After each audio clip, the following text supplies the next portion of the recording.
makes you feel full, and it keeps your mind off of wanting to overeat. And also boosts your metabolism, Yes, so you're it does. burning more. Yeah, Try it today. It's going to work for you like it's worked for Brad and countless other people. RidUZone.com. RIDU Zone.com.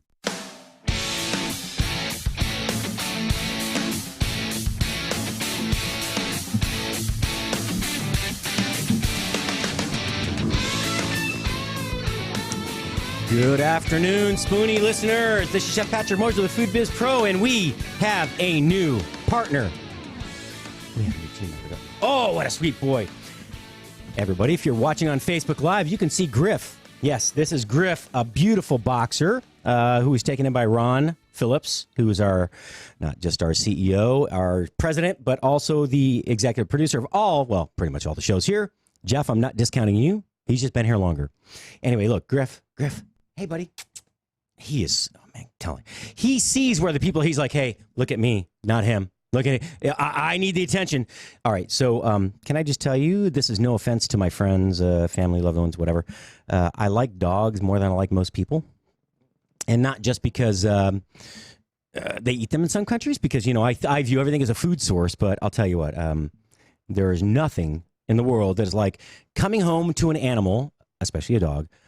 You may have been gone 5 minutes, 5 days, 5 weeks, 20 years. They greet you the same. And it's that unadulterated, unconditional love that that we don't get from people all the time. So, Griff, hey, buddy, come here. Hey. Oh, see, he knows where the attention. He's staring right at the damn camera. This dog has been trained. Ron, you don't have to speak in the mic, but did you train this dog? I don't buy it, man. I really don't buy it. Look at him. He's like, I got to be right in front, just to the right. The camera's right here. He sees himself on the camera. He's like, damn, I look good. Ooh, you got a better profile than you do a mugshot there. Just saying. Anyway, Griff, you're a good boy. Thanks for coming in. And besides, I need someone in here to attract more viewers to make me look a little better on the show today. You know why? Because Facebook apparently has banned me from inviting people to watch the video. Now, typically, yes, I do rant about Facebook a little bit. And, oh, hey, Jeff, I think the phones are live. Just can you check for me real quick? I got a couple of callers today, but, oh, there you go. Good boy. Relax. All right.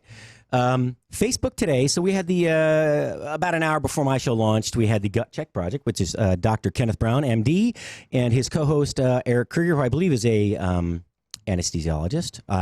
If I'm wrong, please correct me, Eric. A great show. Again, talking about hemp, the legislative industry, and we're not going to talk about it. Let's just say it's very difficult to get the non-psychotropic, non-psychoactive components of hemp / cannabis legally authorized for personal use. It's much easier in Canada, especially. So, here. Let's just say the Gut Check Project by Dr. Brown and Eric Krieger is amazing. Watch it. Live it, learn it, okay? No shirts, no shoes, no service. Live it, love it, learn it, right? They were talking about the legislative process. And one of the things that I found really interesting is in Canada, recreational cannabis is legal across the entire country now. I'm not a huge component. I am not a proponent. I can be a proponent without being an activist. I'm not a proponent of recreational use, so to speak. The only reason I could say I am is because, as opposed to alcohol, which I'm a regular consumer of, and I'm not an opponent of, there has never been a single death attributed to overdose. Whereas with alcohol, obviously not just overdose, but the removal of alcohol from the diet. Come here. Where are you going, Griff? Come on. He's sniffing around the studio. It's okay. He's checking out the time clock over there. Yes. Hey, Griff. That's how I know when to stop talking. Anyway, but in Canada, it's funny because recreational cannabis, which is a psychotropic, mood-altering, come here, perception-altering drug, is legal without a prescription. But CBDs, the cannabinoids, which are the non-psychotropic, psychoactive components in hemp specifically, they're also in the THC-containing, marijuana. Those need a prescription. That's okay, yeah. Ron's like, I'm going to come get it. What? Yeah, well, come here. He's looking for... Yeah, he doesn't know. He's been in... His home for the last 2 days has been Ron's office. And he's like, dude, I love you. I want to sit with you. Oh, man, I'm going to lose viewership. Don't do it. Thanks, Ron. Anyway, Griff will be in more often. especially when they don't have an in-studio guest, will pretend that he's the caller because he's better looking than most of the callers anyway. Anyway, I just found it interesting. It was a very good show, The Gut Check Project. Please check it out. That's Dr. Kenneth Brown, MD. I think it's Kenneth Brown, MD on Facebook. Eric Krieger, or you can go to Kenneth Brown. I think it's kbmd.com. And check things out there. Phenomenal products. As a matter of fact, he just came out with a full spectrum CBD product, which is legal in every state, all 50. Regardless of whether or not marijuana is legal, it doesn't matter. Prescription or non-prescription. CBDs are something your body produces naturally. Go to kbmdhealth.com, I believe. I don't know, it's not .org. And I believe if you put in /Spoony, you get a 10% discount on that, as well as you can go to lovemytummy.com, which is Entrantil. And those are the phytonutrients that your body needs to create a healthy gut. I could talk about all the benefits of that. You've all seen the studies. I talk about it weekly. Lovemytummy.com /Spoony, and you get a 10% discount on that product as well. All right. Now, back to the regularly scheduled program. You know, we've talked about these weird legislative acts, such as not being able to drink raw milk from your own cow. This is, again, the joke about getting the milk for free, not having to buy the cow. That's funny. Not buying the cow, not being able to drink the milk is not funny. Okay, that's one. There are so many instances of this now. So in Arizona, I've talked about before, nothing that does not come from an animal, a mammal specifically. Oh, by the way, this is the first course of Spoony Radio's show today. I was a little thrown off by the puppy here. But again, we 4 courses a day, 30 minutes each, approximately. First course today is the appetizer. So I'm trying to make you hungry, at least if not for food, then more information about what you eat, how you eat it, what you put in your body. Because remember, the old adage, what your grandparents, your parents, you might have said sometimes to your children, you are what you eat is true. 63 days ago, what I ate is that fingernail right now. No, that's not the finger, just the fingernail. It really is that your body regenerates from the inside out. What you digest becomes you. You know, I can't say without being any more graphic than that. So we all want to be healthful. We want to have this healthy diet, these plant, whether it's plant-based, organically grown, or homegrown, homespun, homemade, cottage industry. It doesn't matter. We all want to move in that direction. Not all of us, but most of us. And at every corner, we're being hindered in leading a more healthful lifestyle. I'm not complaining. I gave up bitching for Lent. Lent is over. Easter has come. He has risen. Yes. I'm just stating the facts. To that note, we've, how do I talk about this sensitively without offending a lot of people that farm raised salmon? Oh, by the way, if you're watching, please start a watch party, because I can start a watch party, but I cannot invite anyone, which means it doesn't matter. I cannot invite anyone, therefore they don't know what's going on, and they cannot watch. So like and share, start a watch party. Comment if you can. We really appreciate your input. Spoony Radio has only been on the air for 6-7 months now. We're catching up to our sister station, by the way, in the number of followers and listeners. We're getting there. Matlock, do your work. Now, so farm-raised seafood is kind of a hot button. And part of that is that it's multifold. One, is farm-raised seafood, specifically salmon, tuna, yellowtail, is it A, nutritionally as beneficial as the wild-caught item itself? Debatable. There are certainly more toxins in an area where the fish are confined. The possibility of disease infecting one fish and then infecting the entire population, much higher. But that aside, it's really cost effective. You build a pen, you seed the area, you grow the fish, X number of seedlings, fry, equal plus this much feed equals this much harvest. It's pretty much it's a proven formula. Whether you're inland raising shrimp, or whether you're in the ocean raising salmon, or perhaps yellowtail, like in Japan, off the coast of Japan. But environmental impact is valid, and it's a concern.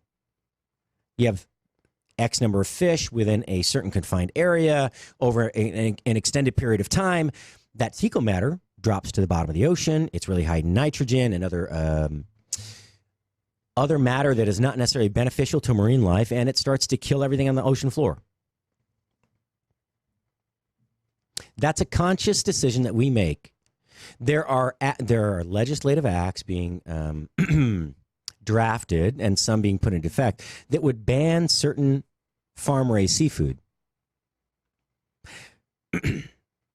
We can propose anything we want. That's fine. But let's go through all the facts first. We talk about, in this country, having food deserts.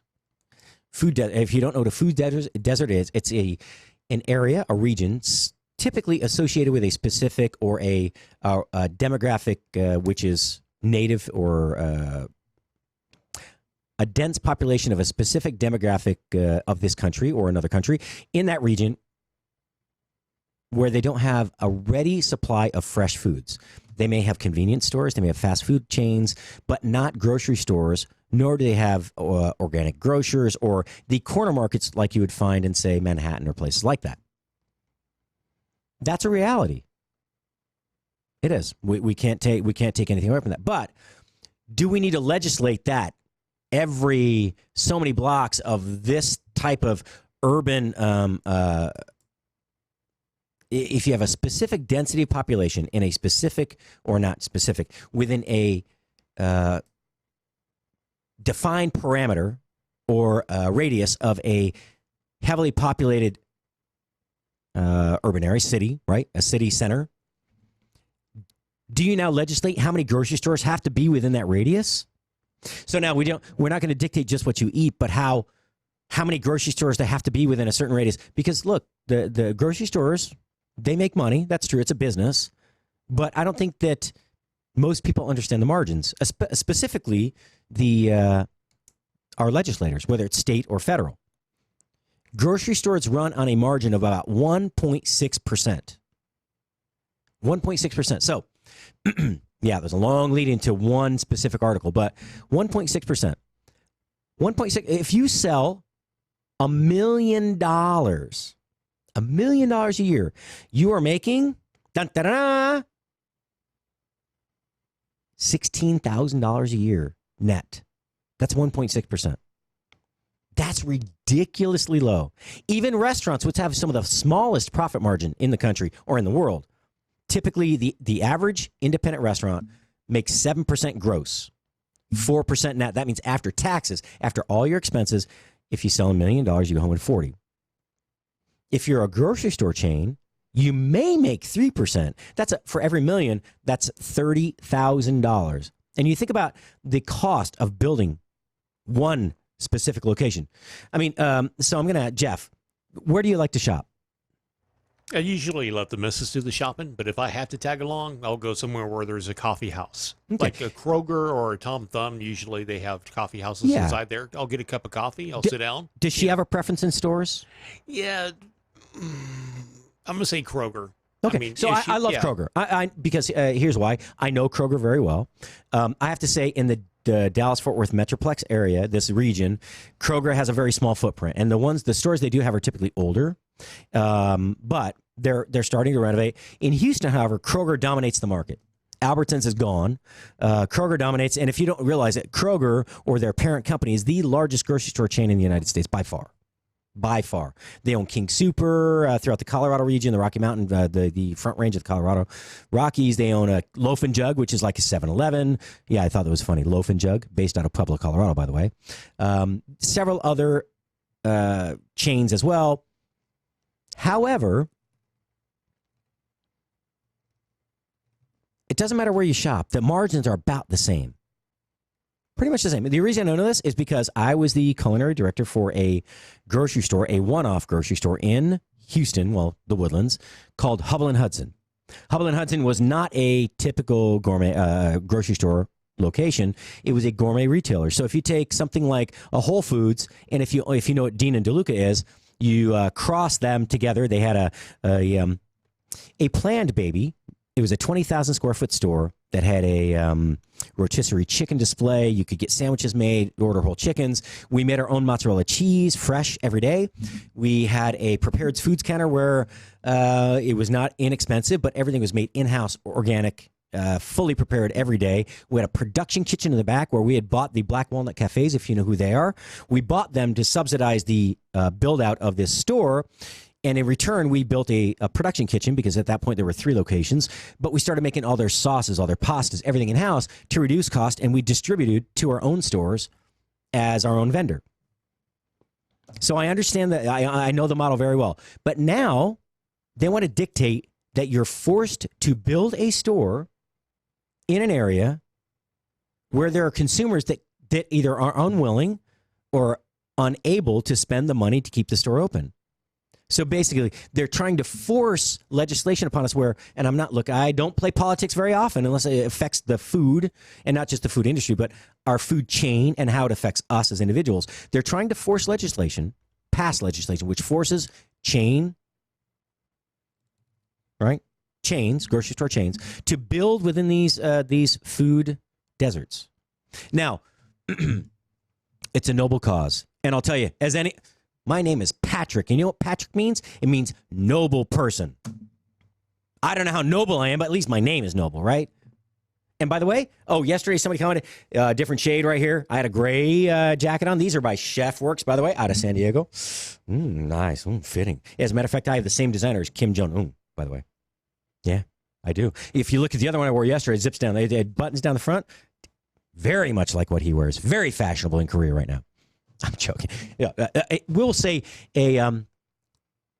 someone at another channel on another platform who is a friend of Doc's and a frequent contributor once said, "Hey, where'd you get that made? Kim Jong-un's tailor?" And I said, "Yeah, it was pretty cheap. You want one?" Anyway, Chef Works. Jackets are awesome. They are probably the second largest manufacturer, distributor, designer of chef and kitchen clothing in the U.S. Women's specific clothing, men's specific. But that little spot you saw under the arm yesterday was not, in fact, a pit stain. It was a vent. So if you notice, this has a different fabric on the side. It's stretchy. It's also vented. That's a vent under the arm. So whoever said on Twitter yesterday, dude, don't put your arm up because I can see your sweat. No, I wasn't sweating. I may have been sweating here on the brow, not in the pit. Just saying. Chef Works, you may not be a chef. You may not be even a home gourmand. You may not be a foodie. But if you want to cook at home and not ruin your favorite T-shirt, your favorite button-down on a Sunday afternoon, go to chefworks.com. Check out their utility line. They have from the $16 range to the probably $100+ range. I'm not sure. I can't afford those. But great, great products. I'm not giving them a plug because get paid. I'm giving a plug because I'd like to get paid from them. So chefworks.com, check them out. It's just ventilation, guys. It's just ventilation. I know. Jeff's shaking his head. He's like, dude, too personal. But back to the story at hand, grocery store chains. I believe that everyone should have equal access unless it burdens those that need to give access, right? Because equal access shouldn't mean unequal burden. So how do we resolve this? Entrepreneurship, that's how we do it. So in the D.C. area and several other neighborhoods in these really highly populated areas of the U.S., there are these really cool things. This guy has a food cart, right? He drives in, he sets up this fresh produce stand every day in a very perhaps unfriendly neighborhood of D.C. It's very cool. But there are office buildings and not such high-income housing that share the same areas.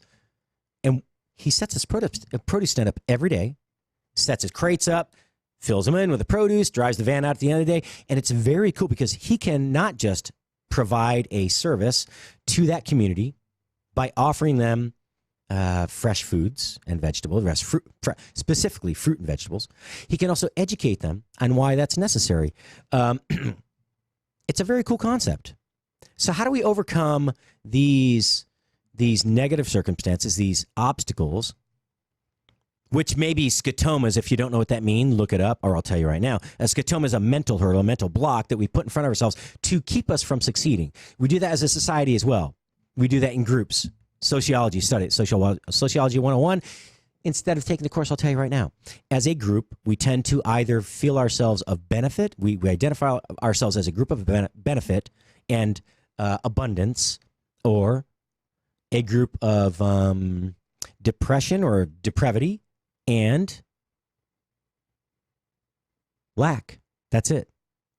Jeff Hand, who he is the young man, he and his wife, I don't know his wife's name, but they run and they're the proprietors and the trainers, the head trainers of a great facility behind us called TWC. It's TFW,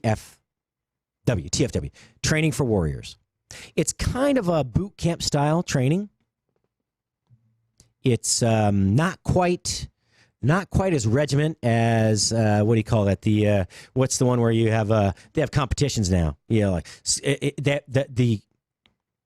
come on, man, you gotta. Jeff, you're shaking your head, man. You're supposed to be the man on the spot. Usually you and I have time for show prep. You know what I mean? We'll talk about what's going on before the show, but today that didn't happen because you were playing with the dog. So I was like, okay, this is going to be a dog show. I didn't know. You know what? Best in show. Oh, that was a good show, by the way. Yeah. Yeah. That's almost as good as what was the Ballroom Dancing, right? Same director, by the way. Right. All right. So anyway, there's what do you call it? CrossFit, right? CrossFit. Okay. Right. Sure. Let's go with that. I was trying to engage you. You look like you're sleeping over there. So CrossFit, he's not. I don't bore him to death. I just disengage him. He's like, too much detail or not enough detail? I'm trying to gauge. I'm trying to learn. Thank you for being a mentor. I really appreciate it. You got so many years in this business. I appreciate all your input. I really do. Thank you. Yeah. So you want to get to the point now? What was the point? Yeah, the point is thanks for straightening the camera to be the same angle as the back wall. You like that? I do. It makes me look. It makes my head not look like this. Right. Now, see, it's I'm right. I'm straight. Because people visualizing it'll be like, wait a second, what's going on? You know how hard it is to keep your head level with the line on the wall? Okay, now that's why Ron had it tilted because my head is not level. So I look straight. Sure that was it. Yeah. No, anyway. So the point. Jeff Hand behind us today. He does a Facebook Live post at least once a day. Very dynamic young man. I'm not sure Jeff's age, but Jeff was what we call a he was tender in high school. A little plump, a little soft, a little fluffy. We call him Fluffy.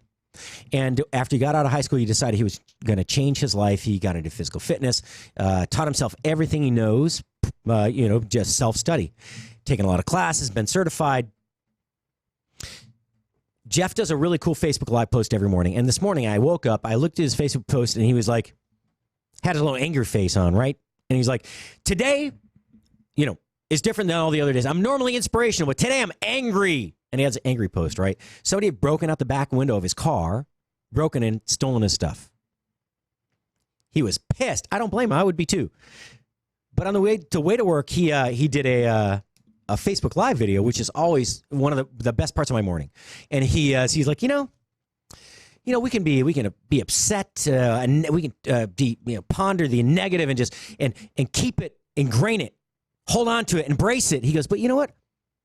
No, I'm driving over there. He's like, man, this negative, then breaking away with, I turned it into a positive. You know why? Instead of running the AC, I rolled down my front window. I have an amazing breeze running through my car for zero additional cost. It's amazing how we can look at something, turn it around, make it a positive in our lives, an opportunity. That's all it takes, man. It's all mindset. It's all mindset. Look, I'm not. This was not judging the people that they don't legislate. They propose legislation for us. They're trying to do the best they can. I don't think anybody intentionally is out to hurt this country or us as individuals. They're just trying to do what they can. It's all mindset, right?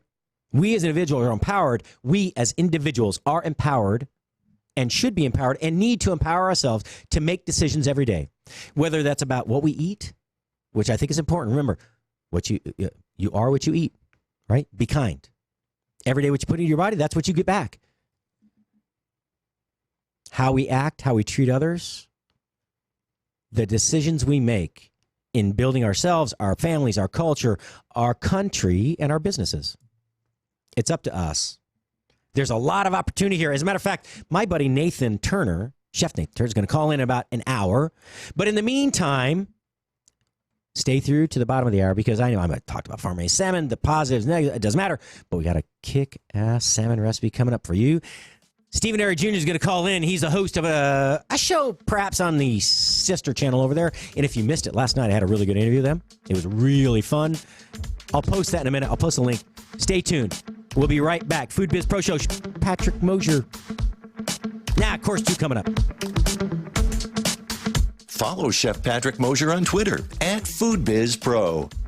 Why have thousands of aspiring authors teamed up with Christian Faith Publishing to publish their book? Because Christian Faith Publishing is an author-friendly publisher who understands that your labor is more than just a book. We provide authors freedom and flexibility throughout the publishing process, professional book editing, award-winning design, and some of the highest royalty structures in the publishing industry. And as always, you will retain 100% of the rights to your book. I was looking to find a company that I could trust, one that assisted in the editing process completely. The most important qualities that I was looking for was a publisher who was honest and upfront. No hidden costs or fees, and owning the rights to my own work. Christian Faith Publishing will publish, market, and sell your books in all major bookstores, online booksellers, as well as specialty Christian bookstores. Call for your free author submission kit.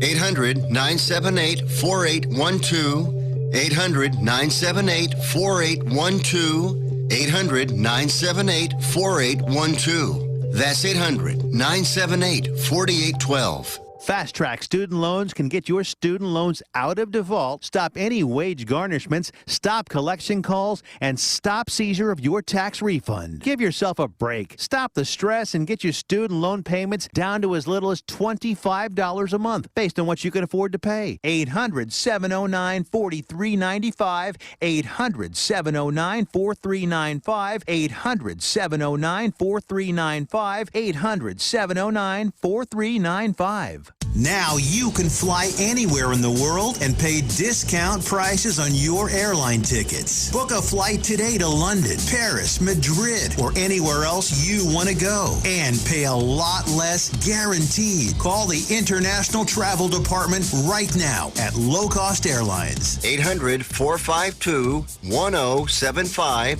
800-452-1075. That's 800-452-1075.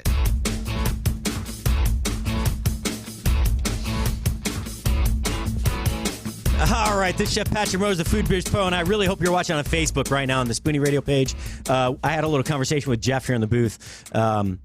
So I don't know sign language, and Jeff obviously doesn't either. I can read lips, but I don't need to because he can speak to me. There's a little talkback mic, right, which you can't hear, but I can. It only speaks to me. But I have no way to speak back to him, and I'm trying to ask if the caller is indeed muted there because I was going to unmute the mic here, and I should know he is, but I don't know.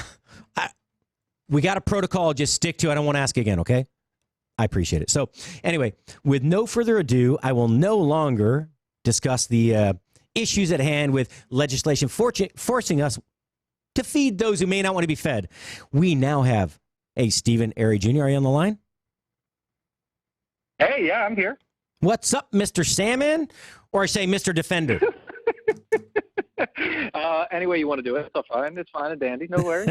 Okay, I'm not going to go there. I was going to say that's what she said, but we won't say that today. Can I tell you? Tacos. Can I? Oh yeah. Well, hey, back to the story at hand. Wow, that was really funny, actually. So no, seriously, do you? No. Okay, you. Yeah, go ahead. First off, you were talking about farm raised versus regular caught, right? Wild caught, yes. You didn't even bring up the.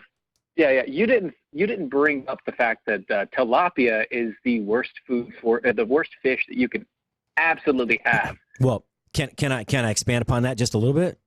Because I have just a little information on that. Okay. I worked in Ecuador on and off for several years in Guayaquil. And Guayaquil is the capital, or not the capital, it's the largest city in Ecuador. Quito is the capital. It's at like 11,000 feet. It's a beautiful little tiny city. But I lived way down on the Guayas River in Guayaquil. And if you've never been to Ecuador, anywhere in South America, that kind of, I don't want to say third world country, but somewhat underdeveloped, or where there's this entirely huge and observable disparity in wealth and monetary distribution through whatever means. I don't care. I'm not getting political on that. I actually worked for a family. They are they're kind of like the Kennedys of Ecuador. There are two sides to the family. The Estrada, Familia Estrada, which is Ernesto and his mother, whose last name is Noboa, and her now deceased husband, and the Noboa Familia Noboa. They have had two sitting presidents in near succession. The Estrada family has had one of their forefathers was a president. As a matter of fact, the most recent Noboa president is the one that put the country of Ecuador on the dollar as their currency of record. Believe it or not. Right. Yeah, because I had this big spiel about how the Sacagawea dollars actually ended up in Ecuador. It's because they put them the dollar. Right, yeah. You have paper dollars down there, but it falls apart after like 6 months, a year, 2 years, and there's nowhere to. They don't take it out of circulation, but those coins last forever. So that's why it's like a huge percentage ended up in Ecuador of all places. You'd think, I don't know, tourists take them home. It just makes sense. Yeah. Yeah, well, that's why they have the pound. They have no longer pound notes in England. They have the pound note. They have the pound coin. Uh-huh. And so anyway, yes, I know very well that industry. This family, Ernesto Estrada Sr., as a matter of fact, is very, very big in all natural tilapia and farm-raised shrimp production, specifically Vaname white shrimp. Yeah, but I'm not.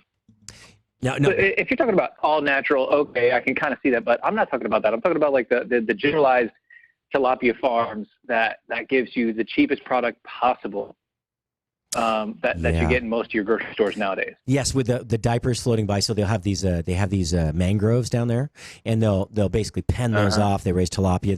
They know if they throw in Sony tilapia fry, they feed it this much. This is their output. Doesn't matter what happens. On average, that's what they get, and that's kind of the lazy man's way, the poor and lazy man's way of breeding fish and harvesting that product. Yeah. Here's what's interesting. Correct. Do you know what tilapia is? What that species? It's some sort of crazy. It's some sort of kind of Frankenfish. I don't know everything about it. I know it's a Frankenfish, of course. It's actually not. Tilapia is actually the Nile River perch. This is if you're going to feed thousands of people loaves and fishes, more than likely. This was the most common fish in the Nile River at that time. It would have been this particular fish. But they didn't get. They also didn't get fed on diapers and everything. I know. No, I mean we've kind of look as a species. Humans tend to first take possession of and then bastardize whatever we touch. No offense, I love you all. I've stated before I like dogs more than most people. That accepts almost all of our listeners. Across the entire channel, almost, nearly 99%. The rest I don't know. I probably don't. No, I'm just joking. We love you all. And but there's this. We're not just about self-preservation. Look, most animals act on instinct. Doesn't matter if they're domesticated or not. They act on instinct, right? They look pouty when they want food. No doubt. Yeah, they want to eat. They want to love you. They want to get. They're looking for some sort of return, love, affection, food, whatever it is. We, though, however, have... what do you think hangry is? I don't know. What do you think hangry? I'm sorry to back that up. I don't want to make you deaf, but I really should eat more than once a day. So, yeah, exactly. Yes, it's not just hangry. It's not. Look, we see all these, and I'm not about they have the show greed and entrepreneurship is entrepreneurship. As long as there's one rule, the golden rule is do no harm to others. Second rule is you can't take away their opportunity to try to succeed. Doesn't mean that you don't. They still have opportunity. Whether you dominate the market or not, there is still opportunity, right? And we see that with all these niche. As long as they have the opportunity to do it. Yeah, it doesn't mean that you don't dominate like Walmart. I mean, was there unfair advantage? Maybe. Sam Walmart was a smart businessman, you know? But it's not like he. It's not like he had 4 degrees from Harvard and grew up with a golden spoon or platinum spoon in his mouth. That's not what it was. He was smart. He worked hard. Tyson. I forgot Tyson's first name. The guy that built Tyson Poultry, right? That guy worked, and this is his story. Yeah, I know it wasn't Mike, but Mike again. He's rebuilt his brand, right? Yeah, look, I'm not a close friend, but I can tell you he's a dumbass. Robin Givens is a very, very nice person. We were working to open a restaurant together in Houston. I was going to consult. She was going to own it. But and her son, by the way, amazing. Billy is an amazing tennis player. Good luck to you at college and playing tennis. Your dad's a badass. I'm just telling you. We don't need to go into all that. But Mike Tyson, that's a man. But look, we have opportunity in this country. If you somehow mess up, you typically have the opportunity, if you're not in prison, or to rebuild your brand, to reinvent yourself, to reconnect with the community, right? That's one of the best things about America. Absolutely. And I don't know if you listen to the show, my buddy Jeff Wetzel. He's an amazing chef, lives in Northwest Arkansas. I actually transplanted him there from Houston. He was in prison. He was young. He was 17, but he was tried as an adult. And he did 5 years hard time as a felon. And he could no longer vote. He was 17 when he went to jail. He was like 6 months shy of his 18th birthday. Yes, he'd been in but this guy has achieved a lot in his life. He's an influencer in the community up there as far as the passion for life, entertainment, the food industry, so on and so forth. He's an innovator and he's an amazing person, great father, but he can never vote again. It's one of the, and I'm not getting political again, but Doc and I spoke about this regularly, and I don't have any opposition to allowing felons to vote as long as it's not politicized, just across the board, under most circumstances. If you're exonerated, you've done your time. That's why we pay. That's why we pay our dues. That's why the judicial system is in place, is to give us a platform. And again, I didn't get very political on your show. It's funny, I'm getting political on my show, but it's close to home. I don't know. I sort of have. Sometimes I get that. I have that influence on people. No. But here's why: our industry employs more felons than any other industry, other than the facilities that they're incarcerated in to begin with. That's a fact. Yeah, but that makes sense. Mm-hmm. Why? That makes sense. Well, no. Wait. Now I'm offended. Why does that make sense? Not really. No. It makes sense because it's one of those issues where do most people get started? Okay, if somebody came across and they were immigrants, where do they get started? Washing dishes, cleaning floors, things like that. Getting into the food industry, getting into other business. If people don't have anything they can do, what's one thing that they know they can do? I don't know. They can wash dishes. They can possibly serve somewhere. They can be in the back where nobody else is bothering them, where they're not bothering anybody else. It makes sense that one of the biggest industries that also houses the most ex-felons is the food industry. Well, that's a good way to look at it. It's also we tend to be the so I made a joke one time. Doc's like, man, we are a unique group of individuals. I said, no, we are the damn island of misfit toys. As a matter of fact, I wear once in a while. I typically forget to open up my jacket at the end of the show. If anyone was watching last week, I showed off the primal cuts of pork, right, where everything comes from, the bacon, the ham hock, ham. So anyway, so because I am not anti-bacon, I'm just anti-everything being bacon. All right, and I'm not even anti that. It's just it's overdone sometimes. You don't need it. I can understand. I can understand that. Look, Freud said sometimes a cigar is just a cigar. I'll tell you, sometimes more is just more. It's not better. Every young chef out there, that is true. You got to culinary. You think you know everything, and you're going to go into the place of your first place of employment, and you're going to go in. You're not even a chef. You're a cook, at best. Mm-hmm. All right. So here's the thing. Like, I'm not even a chef. I'm an at-home cook. Yeah, but we're going to talk about that in a second. But here's the thing. What's funny is these young guns walk in and they're like, "Hey, chef, I got an idea." No, that's fine. Okay, keep it to yourself. On a day off, come in on your day off, cook it for me. Let me taste it on your time. But you do not know everything when you get out of culinary school. As a matter of fact, you know very little. You know how to make one dish at a time, one dish very well. You don't know how to cook 16 dishes actively, timing them correctly with different sides, all different entrees, calling to their station, coordinating, putting it in the window, sending it out. You don't know that yet. And that's okay. I'm here to teach you. But in the meantime, slow down. You don't need to have an impact on my restaurant right now. Just learn. Slow down and learn. Well, that's the whole thing. When you get your first couple jobs in that sort of industry, that's your entire idea, right? You're supposed to learn, get better.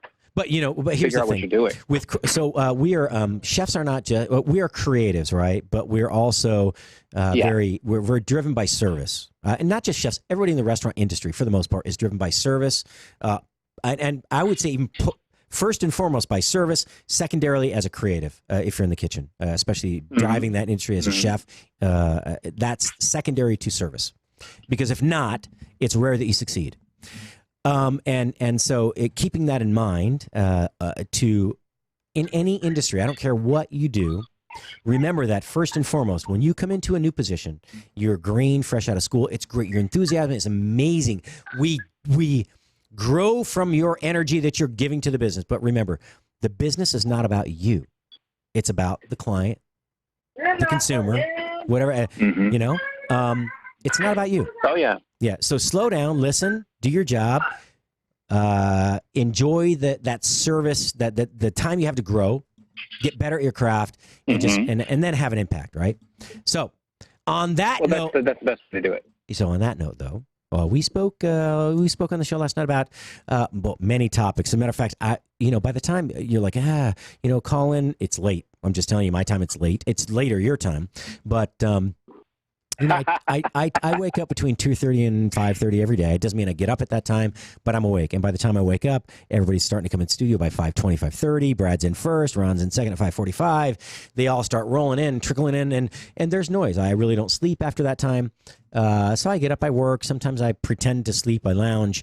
But at the end of a day, when I didn't sleep the night before because of thunderstorms or whatever, it doesn't matter. 9 o'clock, 10 o'clock, 8 o'clock is late. It's been it's a 20-hour day. I still have work to do. Oh, yeah, that's been a really long day. I can tell you this. I may not remember what we discussed in very much detail, but it was one of the most fun hours of radio I've had. And here's why. When I looked up and I was like, that was 58 minutes of radio or 50. I was like, that can't be. We were done. We were done in a matter of minutes. It felt like literally a 10-minute segment turned into 2 half-hour segments. That is every night for us. We don't even know how the time gets done. I'm even with the conversation that we were having, I was struggling just to keep up with the live reads because we were just going on with a flow, with the nice flow of evenness of how we were doing it. But I do remember that you asked at the very end of the show. You asked something pertinent to what you wanted to know. You asked us for our favorite recipes. Mm-hmm. And Dylan decided to, go ahead. We let Dylan go first because he's the big talk, but and he took up first this time, so I couldn't really get that on. That's okay. That's what I'm coming on today because I have my favorite recipe that I love to cook. It is amazing. It is a salmon recipe, going back to what we were talking about earlier, farm raised versus wild caught. On the salmon, I'm okay with that. It doesn't matter which one, as long as you get something that's fresh. I'd rather not have the artificially colored version, so I'd rather wild caught. But let's talk about this real quick, unless you need to do a spot or something. No, we're good. I'll get it all in the last. Okay. I can put it all in. I only have 2 or 3 to do, maybe 5 or 6, but it's okay. We'll squeeze them in. We'll get it done. We'll get it done. Okay, so here's the thing. Obviously, you want fresh fillets. You don't want frozen. You don't want anything like that because I understand flash freezing is okay, but I don't like the stuff that comes out of it after it's frozen. Do you know what I mean? Yeah. So basically, so that's called albumin. It's a protein, right? It's kind of like egg white. It's the same protein as egg white, virtually, and that's why you get that between the sections of muscle tissue, there's that white fibrous tissue that you can't always see. But when you start to cook, right, but it's in there. Correct. And when you cook it, that liquid that gathers on top when you defrost, that turns into you can scrape it off. It's like egg white. It's basically egg white that's not you just scrape it off the top. It's like, what is that stuff? It's albumin. So it's a really quick cooking protein. Nope. You there? Yep, I'm still here. For some reason, everything clicked out for a second. No, I mentally willed it. I shut down Facebook one more time. That's okay. So, all right. Caught salmon, or wild caught salmon, fresh if you can get it. And so here's how it goes. First, it starts with the marinade. All right, and I'm one for a marinade for a fish because, well, it's warm bread, water, everything goes through. Best way to get it the flavor inside of the meat is to let it sit in some sort of flavor. Me, anyway. I don't know about you, but for me, So I was just, I agree. And so if you want to expedite that process, then if you have a little You don't have to have a vacuum sealer, so to speak, but if you have a countertop sealer that can remove some of the air, what that does is it expands the strands, the protein strands, to allow that marinade to get in a little bit better, to kind of, penetrate into the deeper into the flesh and just the surface. If you look at stuff that's marinated just on the outside, it looks like it's already cooked on the outside, right? And a lot of times, whether especially chicken, the best ones, some of the best ones for sure. Exactly. All right, so we'll start with the marinade. All right, so here's the marinade. We got it starts with white wine, lemon juice, sugar, which I prefer turbinado, but that's just me. You get all of your Italian seasonings. Oh. So do you buy just the blend, or do you buy it separately? So yeah, you can buy just a blend. You can, if you get it fresh and do it all separately, that's cool. But if all you got is the blend, take the blend. It's fine. It'll be all right. And then you get the salt, pepper, garlic, salt. You mix that. You mix that together. Now I'm in everything else in my life, I'm pretty precision minded. When it comes to cooking, I'm not. It's all to taste. Absolutely. So here's a question with that. Enough to cover. So here's a question with that though. So I don't see an oil in here. You don't add an oil? No, there's not yet. There's not yet. So when you make this though, the marinade. When you make the marinade, do you taste it to get to where you want it? Because you don't just mix this together randomly and then put the fish in. You can't. You have to taste it and know the profile you're looking for, right? I mean, yes. And when I originally did this, it was just kind of a throw together, hullabaloo. Okay, I'm going to try this out. And I tried it out. It came out almost perfect. And so then I had to try the marinade, and now I got to, figure it out. But it is all to taste. This actually brings out a sweeter note to the fish. If you use a sweeter wine, plus you're using the sugar in there, and this is what I use to introduce somebody to a salmon that has told me flat out that they hate salmon. Really? Yes. Was it too fishy? Is what I've introduced, and I've done it. Well, yeah, because salmon is too strong of a fish. Gotcha. Yeah. And so you take that marinade, right? You set it in. You get the fish in the marinade. If you have a vacuum sealer, you vacuum seal it. I personally like it set in the marinade for at least 2 hours prior to cooking. That's just me. Once again, it's all the taste, right? Yeah, that's okay. it. Now here's the fun part. 2 hours go by. You set your pan up. I use butter. I use butter for everything. Good man. Coconut oil. I use butter. I use butter, real butter. We got the Kerrygold, because my wife loves the Kerrygold butter. No, they're not a sponsor, but they should be. Who cares? I use a lot of Kerrygold butter at the other place with Doc when I was making. I went through like 2 pounds that day. I was making the grilled cheese sandwich because I made so many sandwiches. Oh. Yeah, that was good. But Kerrygold's my favorite. So good. One of my it's got that deep yellow color because all the cattle they use are grass fed, and I use the unsalted Kerrygold butter from. And look, if you don't know Kerrygold, you don't know Jack, because that is Ireland's premier dairy brand, and I don't get paid for that either. Just saying, Kerrygold, maybe you should sponsor the show. Food Biz Pro Show, brought to you by Kerrygold, right here on Spoony Radio. Yeah, there you go. And our guest Stephen Airy, Jr.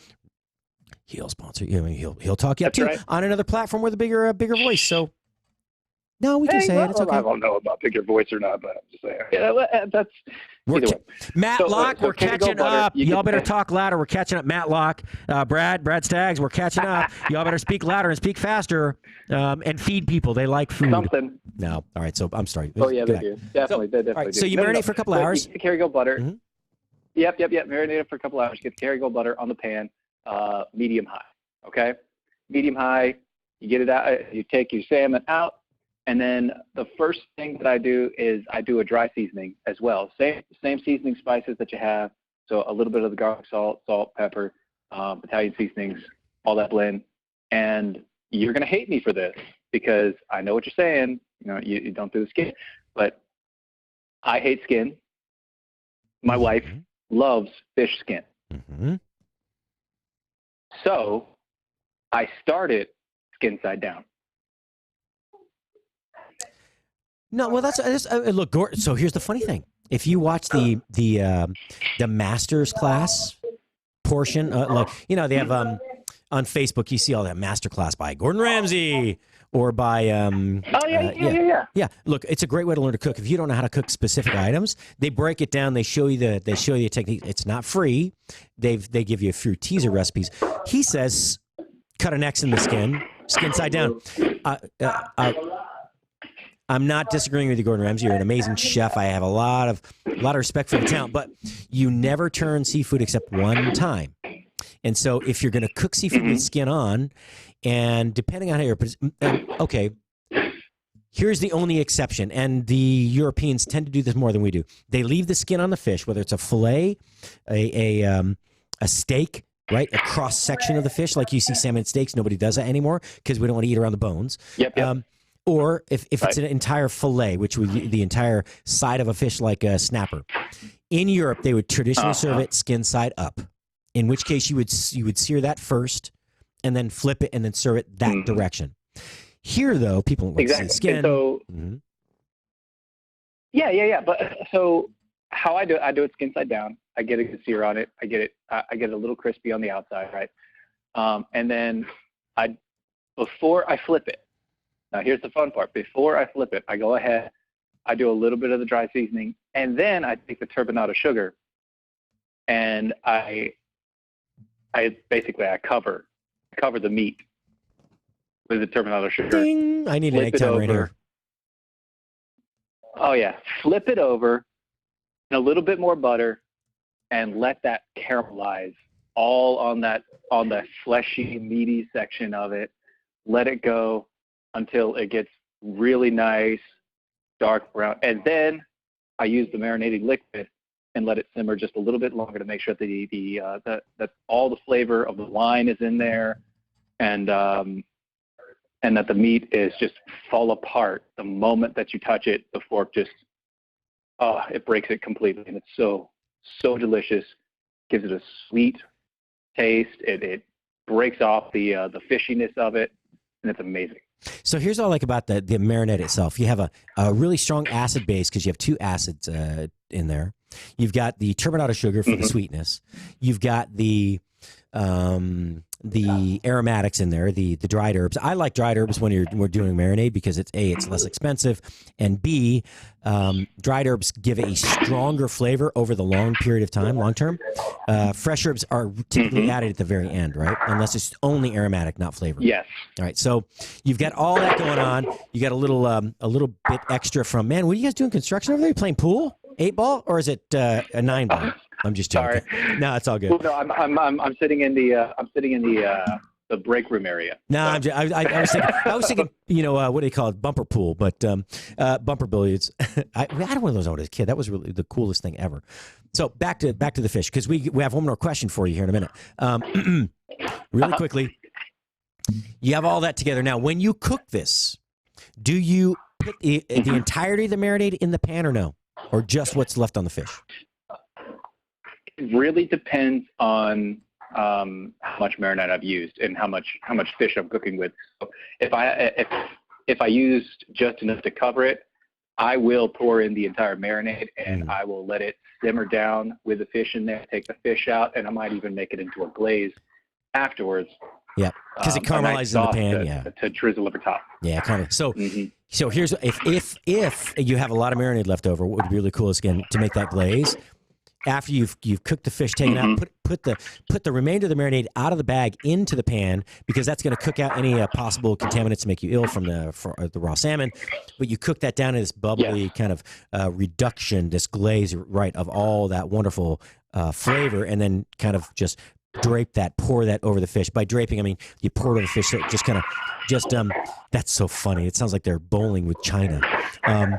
But that's the cool thing. I love when chefs call me from the kitchen, because it's so much more interesting. It sounds like I'm in the environment I should be in. All right. So that aside, I'll give Nostalgia a plug later, because I have another caller right at the top of the hour.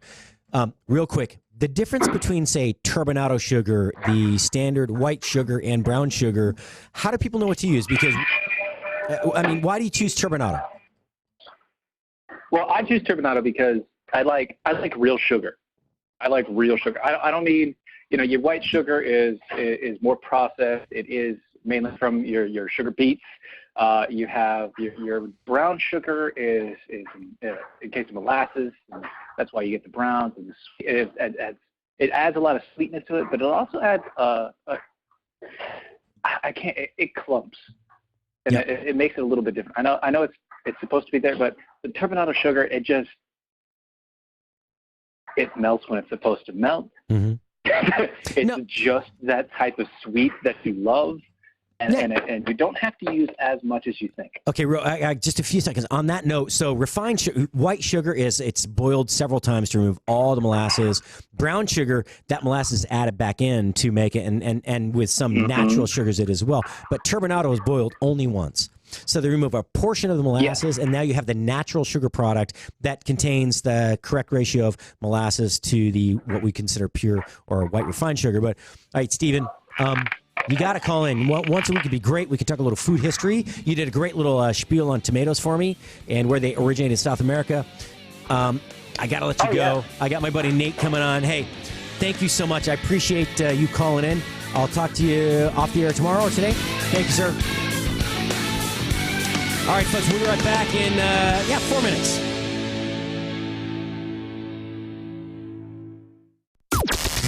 This is the only 24-hour take-anywhere platform dedicated to food and fun.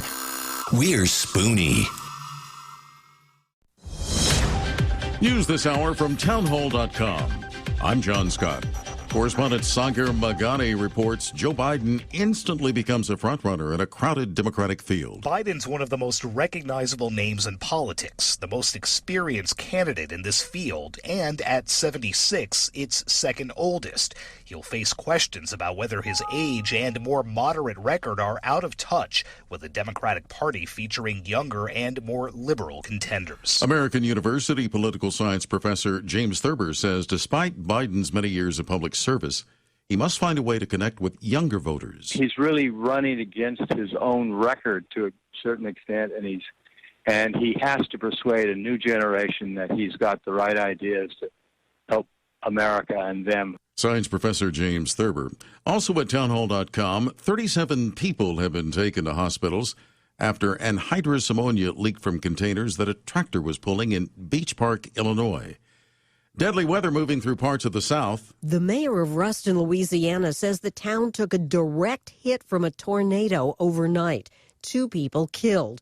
Damage to buildings, vehicles, and power lines. This was part of a severe weather system that also pounded Texas with rain, killing a woman and her 2 children whose vehicle got caught in flash flood waters. The Storm Prediction Center's Matt Mosher on what's ahead. There will be some rainfall and some potential for isolated severe weather as we move into Friday, but it looks like the system is kind of losing a little bit of its energy. I'm Rita Foley. Orders to U.S. factories for big-ticket manufactured goods rose 2.7% in March. That follows a 1.1% drop the previous month. On Wall Street, the Dow is down 68 points now. More on these stories at townhall.com. Never Forgotten Apparel is more than just a premium women's and men's clothing line. It's a movement to remind us to wear American-made and serve those who serve us.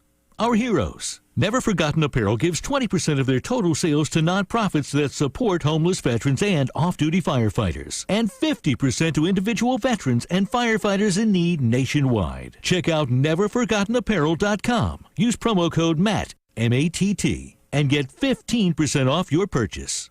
Have you done it? You catch a glimpse of yourself in the mirror? I'm one of those people you don't want to see naked. Yeah, most of us. But I mean, you look and you're going, what the? I know. How did I get to whatever? Yes. Yeah. Oh, it's horrible. Hey there, it's Doc Thompson and Brad Staggs to tell you about a different way to shed those pounds. This is brand new tech. It's only been around for a couple of years or so. It was based on research from the University of California that said there's a molecule called OEA that's found naturally in your body. It produces it in the Mediterranean diet, that when taken in concentrated amounts, it will actually make you feel fuller and boost your metabolism. I've lost about 10 pounds so far. It's amazing. It really is cool. a company said, we can take this to market and make this great product that'll help you. It's called RiduZone, RIDUZone.com, RIDUZone.com. It's Brad's worked. It's worked for Brad's, worked for me, countless other people. Go to RiduZone.com and try today. You're going to love it. RiduZone.com. Remember that, RIDUZone.com. Dr. Ken Brown here, host of Gut Check Project with my co-host Eric Rieger. I've seen in my practice that Atrantil is a whole lot more than just a bloating product. Yes, it does a whole lot more than just fix bloating because of the polyphenols that you find in Atrantil. What are some of the things that these polyphenols do, Eric? These polyphenols can help you have more energy, and polyphenols are great for athletes. It sounds like it's going to help a whole lot more people than just bloating. Go to lovemytummy.com/Spoony.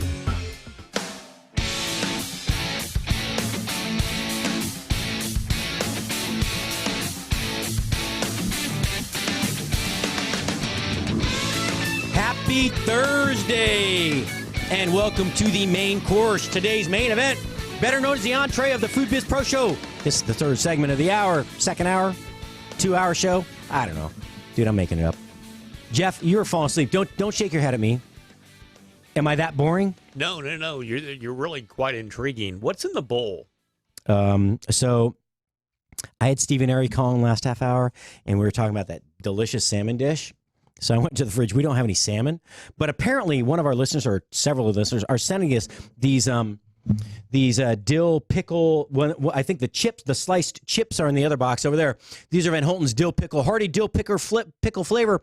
Proudly supports Boys and Girls. Oh, that's cool. Boys and Girls Clubs of America, and it contains one pickle which I have sliced into these crispy rounds.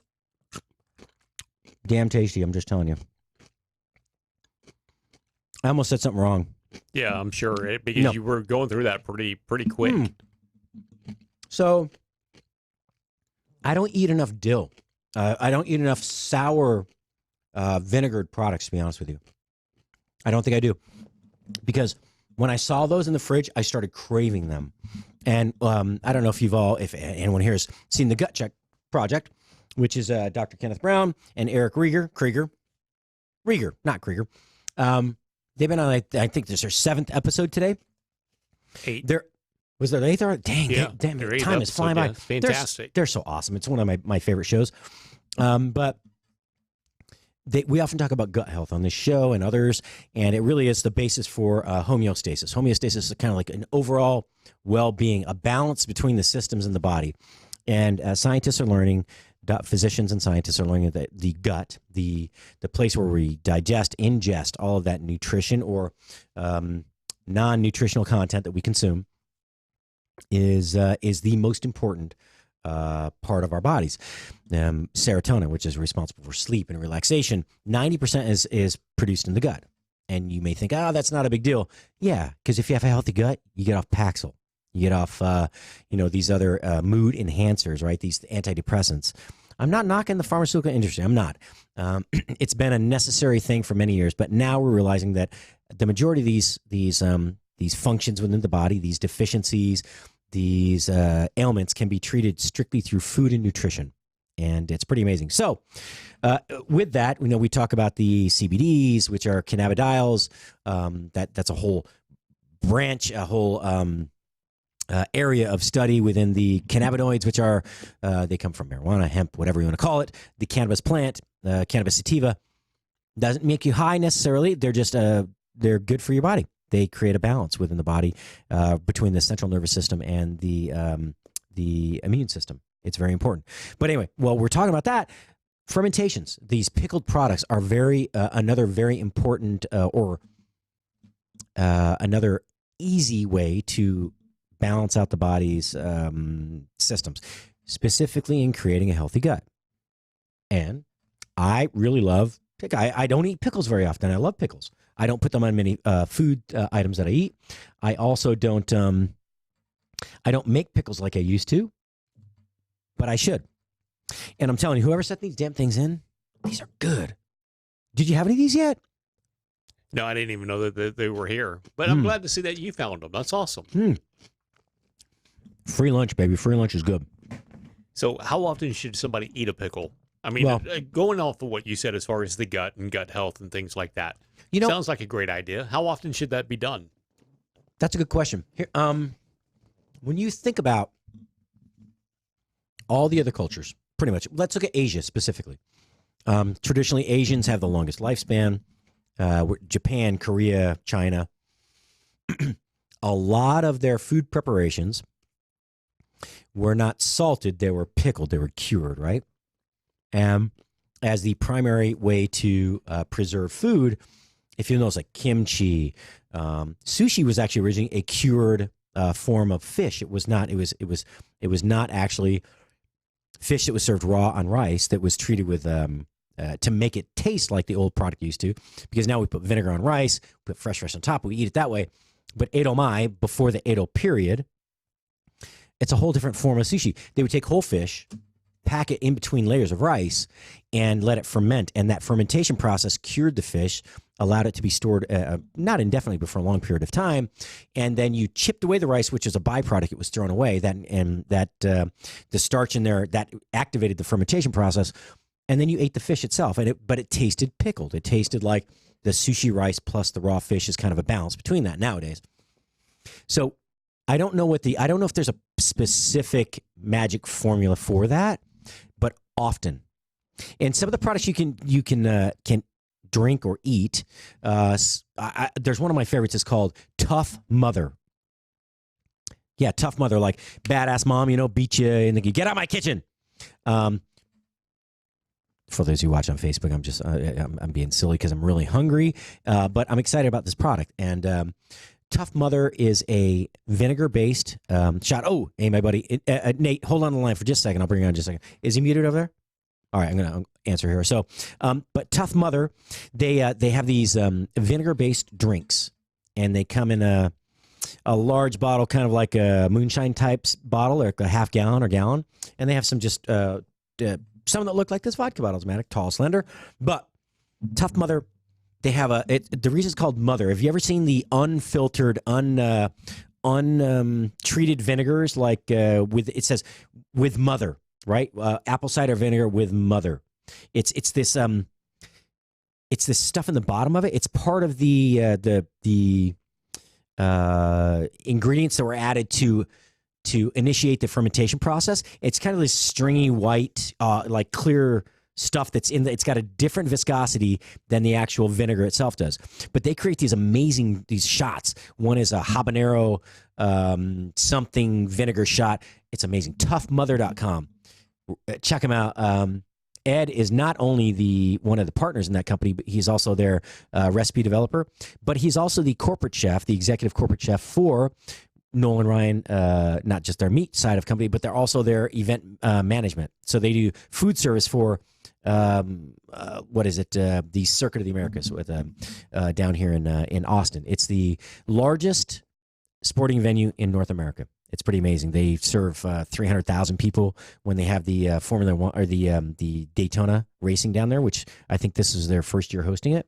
But on toughmother.com, there's nothing in it for me to gain, but you can gain some of your health back, a brilliant product, nice people, and a good cause. So on that note, Chef Nathan Turner, young Chef Nathan Turner, are you there?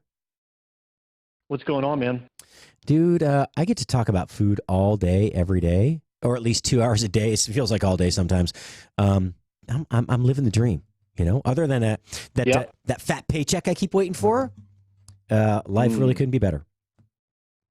Very good. I'm glad to hear it, man. It's been a long time, bro. I know. So Chef Nathan, we met in a weird manner, and then we found out we had some deeper connections. So we met at someone's home, actually, didn't we? We met at a home where we're doing a menu tasting, for a restaurant called Sovino that was going to open in Houston. Was that where we met the first time? Right there in River Oaks or Rice Village? I believe so. Yeah, I believe so. At one of the owner's houses, we were doing a tasting, and I was working at Second Baptist at the time, and I was working out at the gym with a guy who I don't know how you got in touch with him, but his mom owns a catering company here in Houston, or that sends out supplies and stuff like that for catering events. Mm-hmm. And he and his mom were members at the church, and I ran into him at the gym, and he said, "Hey, there's this guy that's got a possibility for you." And then we, I guess, was that the first time we met? Was it her house for the tasting? Yeah, We had never met before that at all. I think we'd spoken on the phone once, and we met, and you had not met Manfred before that, right? No, I didn't know if you wanted to say anybody's name. Yeah, no, it's cool. So I was look, staying away from the names. No, it's okay. Look, look, we are again, Doc used to call us a group of unique individuals. I call us the island of misfit toys, especially in this industry, right? I love everybody in this industry, but we are unique personalities, and we are an acquired flavor, so to speak. 100%. And so, but yeah, so we were at Elizabeth's house, and I remember it was tiny kitchen there, and the first thing I remember, it was the short ribs. And we were I'll never forget. And this is one thing, when the short ribs that kind of put me sort of on the map with that restaurant. It got a little bit of coverage from a few people. But the short ribs, I remember when you made your sauce, you took all of the vegetables and the braising liquid and pureed it all in a blender. And I was like, how on earth can that guy do that? And I never, ever, ever did that again. And that's the one thing I always remember about this short rib recipe. It's an amazing recipe, right? But you did it a little different. I did something different, and I like the way mine came out. Not that yours was bad, but yeah, I'll never forget that about you. That's the first thing I remember. Not like I got the recipe from Jean-Georges von Gricht or anything like that, but no, I know, right? It's like Daniel Boulud or somebody didn't write that recipe, right? Yeah. Well, no, Nathan knows better than the Frenchies, right? No, but you're right. So what happened was we met at this tasting, and Nathan was one of the candidates. I was trying to help find a chef. We were introduced. Manfred Yakmek. He is I think the assistant GM at is it B&B Butcher, right? And restaurant. Is that where he is now? Yeah. And so they have locations here. They have one in Dallas. I'm not sure where in Dallas. I've never been there. They have one in downtown Houston. And if you haven't been, this is like a butcher shop / steakhouse that has the most phenomenal chops ever. And I have to say, I've known Manfred a long time, about 5 years before I met you, and he's in his element. He's doing very well, thriving. But he was one of the original founding members of what's the restaurant chain there? Ruggles. That's right. So Ruggles. Yeah, and Ruggles Green. Ruggles and Beef and Bird, and Beef and Bird was his big heyday thing back in the 80s. That was the one that really put him on the map. Yeah. On Wilcrest. And then what's funny is yeah. Go ahead. I'm sorry. Go ahead. Now Chelsea Catering. Chelsea Catering was they did all the airlines. They did Continental down in Houston. Out of Hobby Airport and then they moved to Chelsea Kitchen to New York, and they got away from the airline food, and they moved into Chelsea, and they've actually become a high-end catering company. But so Manfred has a long and storied history, a very interesting Germanic fellow who is he's quite a character. Everybody in this industry, character. Manfred is a lasting impression man, and I'm giving you that's kudos. I'm just telling you, he has an impression on you that lasts. He's very charming, and he knows service. He really does. He knows service, and he's uncompromising, and that's good. He's almost more French trained than anything else. So the service thing definitely is his way to cater to people, especially the females. He's very good at that. Yes, the other kind of the other details in between, like connecting the dots, is kind of tough for him. But definitely service is his forte for sure. Me too. I mean, here's the thing. I worked with him on a couple of projects. His ability to put together a tasting is amazing. Like the way we're gonna do this. He's very classic. I do agree with that. But he's very good at that whole presentation. Here's the method. Look, he's Germanic. I think he's Austrian. I was right? about to say he's very black and white, right? So I would you're right. It's Germanic, Austrian, whatever part of that European culture there is very formulaic, very black and white. There's no gray. It's this way and that, and he's very much like that. Yeah, he's a great guy. So anyway, so Manfred, we did this tasting for this young lady and her husband, who's a very nice doctor, and Elizabeth. And by the way, her family has this really amazing. They specialize in Persian rugs in Houston.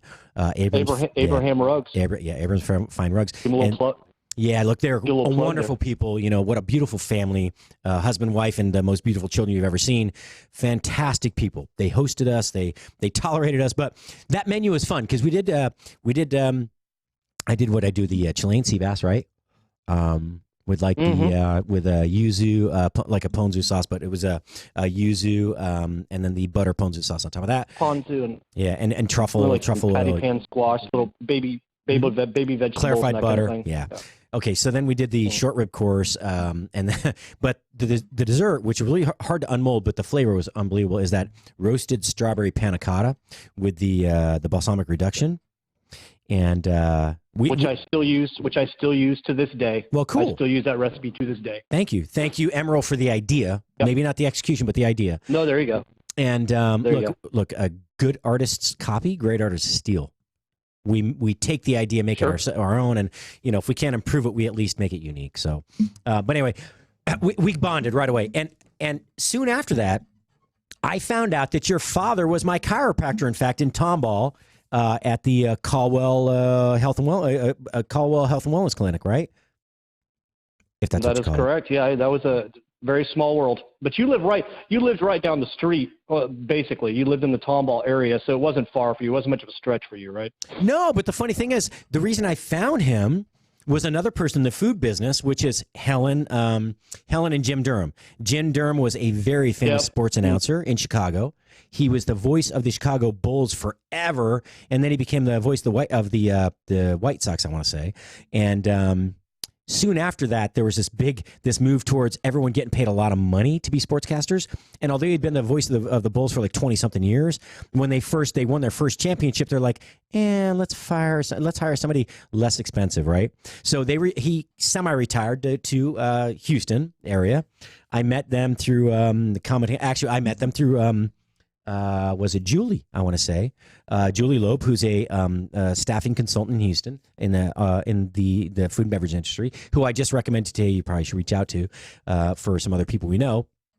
Anyway, so we had this weird connection. We knew all these people that kind of brought us together, and in multiple facets, we became very quickly very close friends. And there was no work to it.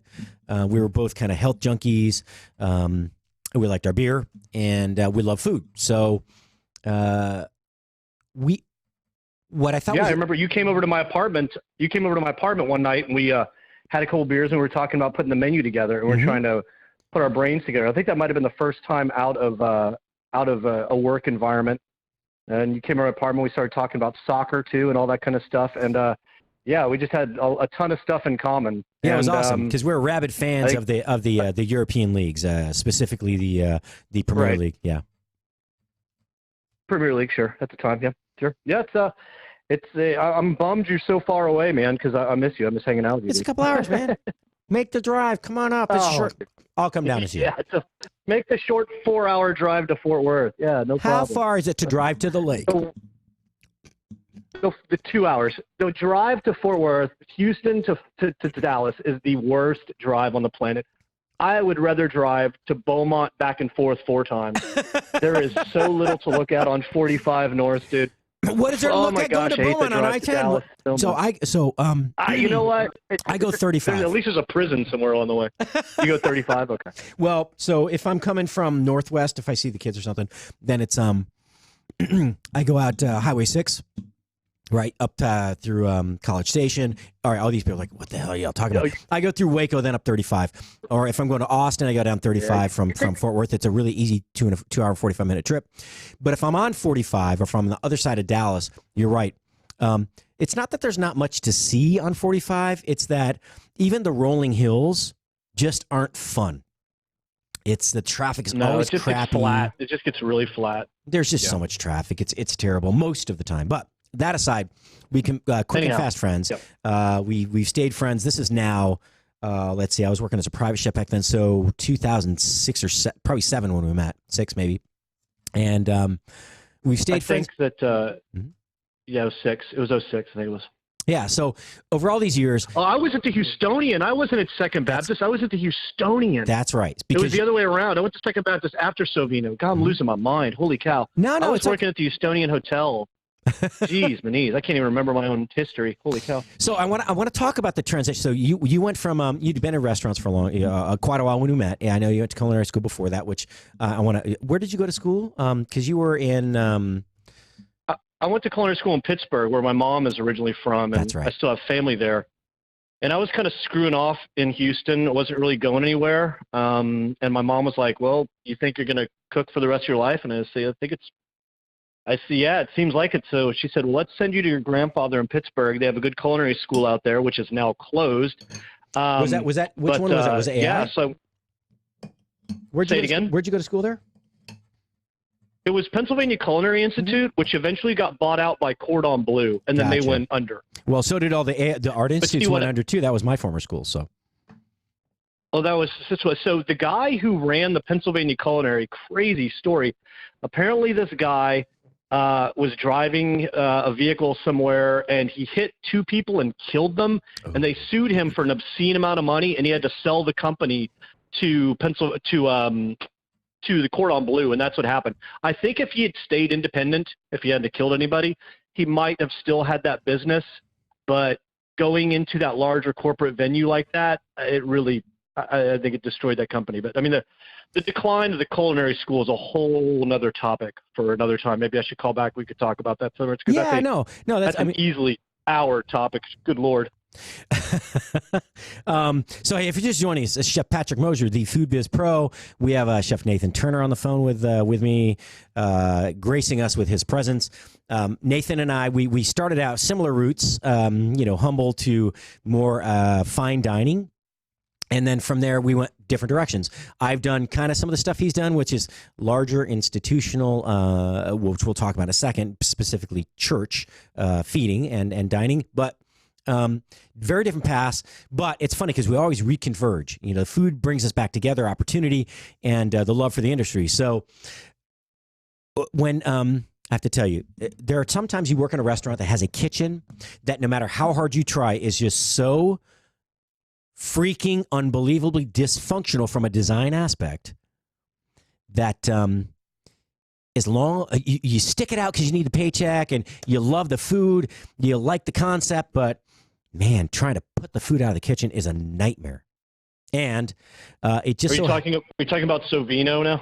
No, well, or Cafe Moustache, or whatever iteration or rebirth of that restaurant it was. And we're not knocking anybody specifically. There are a lot of limitations in this Absolutely space. Not. The kitchen area is very small. We did not have a true vent system. We had what we call a steam vent, a Class 2 hood, which is what you put over a dishwasher or an oven, not over an open fire cooktop or range or things like that. So we basically had this Diva range, and Diva they make these amazing cooktops. They're from France, and they're induction ranges. And by induction, there's no open flame. It's a magnetic way of transferring heat to the pan, which has virtually less than 10% loss, which is amazing. Whereas when you have a live fire, you lose about 60 to 80% of that goes around the pan instead of directly into the surface, and it's not transferred through.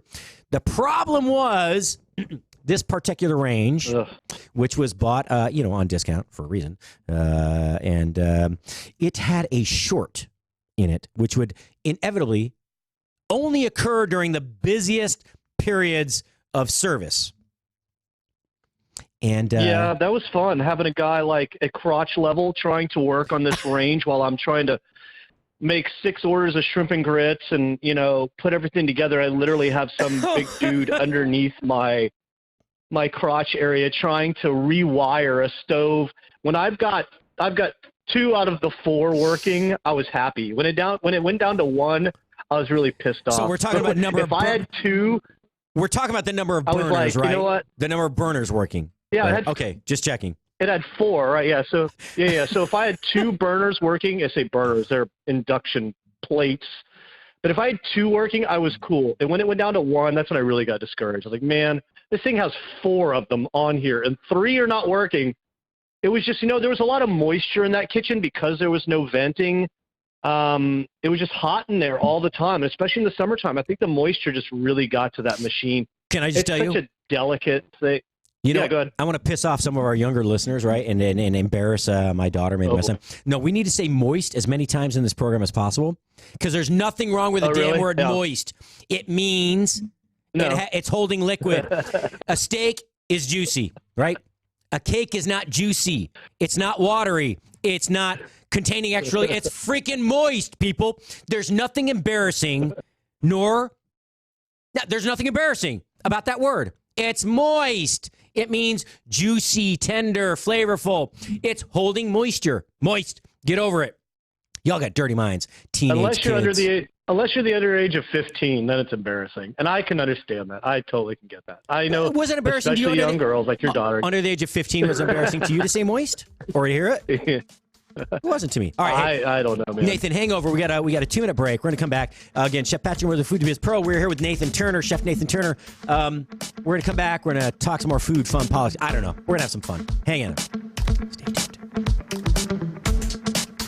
Follow Chef Patrick Mosher on Twitter @FoodBizPro. If you're trying to quit drinking or doing too many drugs, listen to me. You don't know me and we'll never meet.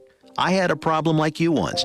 I drank and used to party a little too much till it got out of control and almost ruined my life.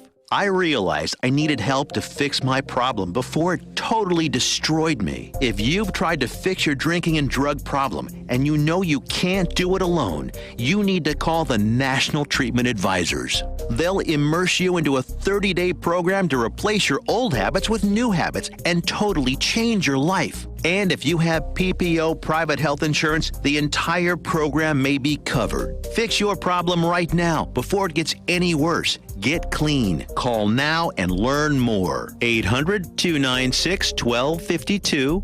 800-296-1252. 800-296-1252. 800-296-1252. Take the pain out of ordering your diabetic testing supplies with Diathrive. Diathrive ships the testing supplies you need directly to you when you need them. Best of all, with plans starting as low as $8 a month, Diathrive is probably going to cost you less than what you're paying today. Diathrive is so convinced that you'll love their service, they're offering your first month of supplies free. Simply type the code DOC, D-O-C, at checkout. Diathrive.com. That's D-I-A, thrive.com. Are you tired of high cable TV rates? Sign up for Dish today and get a $500 bonus offer while supplies last. Plus, lock in your price for 2 years guaranteed. Call All American Dish, your Dish authorized retailer now. 800-570-6630. 800-570-6630. That's 800-570-6630. Offers require credit qualification, 24-month commitment, early termination fee, and e-auto pay. Restrictions apply. Call for details.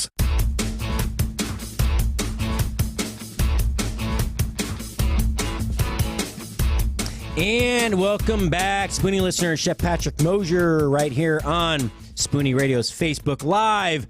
Well, you can go to Spoony.com. You go to Spreaker. You can go to iHeartRadio's Spoony channel. And actually, almost everything's under Spoony Radio except Spoony.com. So look anywhere, social media, whether it's a podcast under iTunes, Spreaker, look for the Spoony Radio logo. It's pretty cool, actually. Looks like that right behind us if you're watching on live video feed on Facebook. If not, just look up Spoony Radio on Google. You'll find it. There is one other big name Spoony out there. That would be DJ Spoony.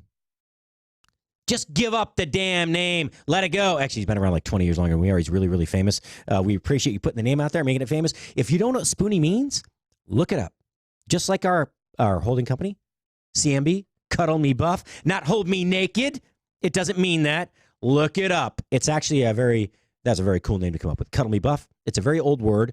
It's part of food and beverage. And Nathan, I'll bet I just stumped the chump. You don't know what Cuddle Me Buff means, do you? No, I don't. All right. Well, should I tell the listeners or should I not? I've said it before. They probably don't remember because nobody listens to me very long.